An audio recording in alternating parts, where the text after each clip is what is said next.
Hey, what's up everybody? Welcome back to another Madhouse video. I'm just in the middle of setting up my hobby station for another round of painting, and I just thought, why not do a quick video on how to set up a wet palette, or how I set up my wet palette. This is the Redgrass Games XL palette. Now I know there's quite a lot of people out there who would argue against getting one of these. A lot of people just like to make their own, which is perfectly fine.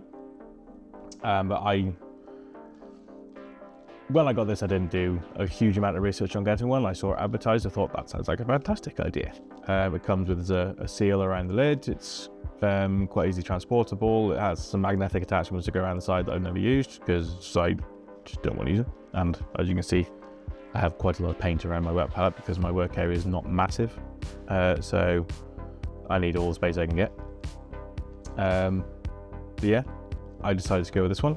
This comes with its own hydrofoam pads. This one has been used quite a while. It's already a little bit damp because I've just rinsed it out. They usually come like this, all backpacked, well, not quite backpacked, but dry as a bone, and then you soak them in water. So that's that, and then you have the dedicated sheets here. These are the wet palette sheets themselves that you put paint on, or the hydration paper sheets as they call it on the pack. And that's what comes with this. I've got a couple of packs of the sheets. I've got a couple of extra foams as well because I'm a fool and I went down and bought loads of them at the same time. But yeah, that's generally the setup for those. You can, if you don't want to spend, I think it's just like 40 quid for the wet palette, and then buy a load of extra sheets of stuff.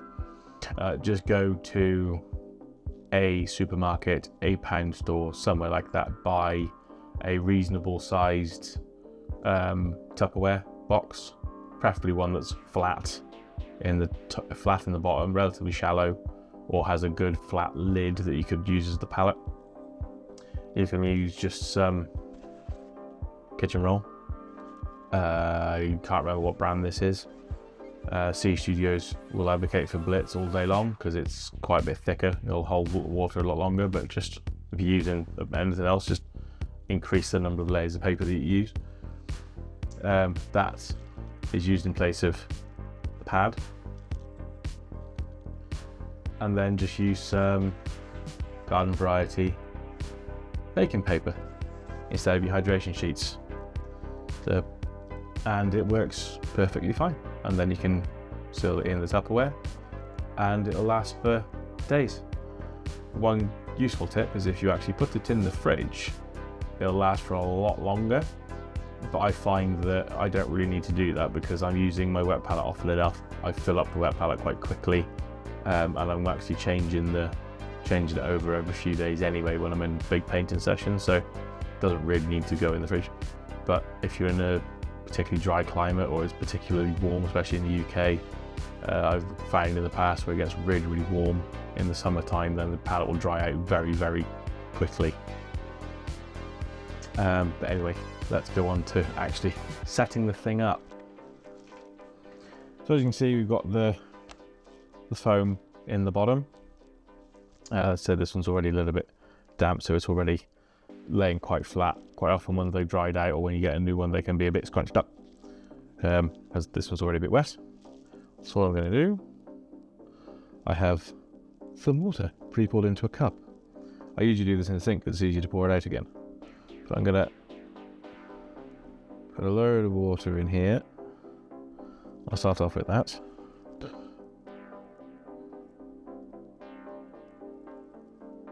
So you want to flood it, basically, without flooding your table.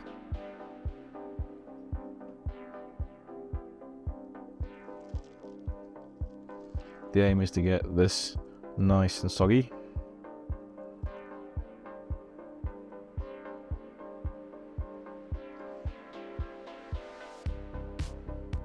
There you go, you get that floating around, and then you need to get all the air out from underneath it, so I'm going to use just this is my CX card. There's some piece of plastic that you can just run along like that, squeeze all the air out from underneath. This is especially important if you're using kitchen roll, because you'll get loads of air between the layers, and you want to get rid of that because it'll dry the palette out very, very quickly. Yeah, get the air out of that. And you see there's a bit too much water in that, arguably. So 2 seconds while I just pour some out. And then we're going to get our hydration paper or baking sheet. So you want it to be slightly smaller than the foam or the kitchen roll underneath, because when this gets wet it does expand. So we're going to pop it on top. Then you see it absorbing the moisture nicely there. And this will probably want to start to curl. Yeah, there we go. You just hold it in place gently. Let it absorb all that moisture, like so. And then again, with your card or whatever piece of plastic sheet that you've chosen, you're going to start getting rid of the air bubbles again. Bit like that.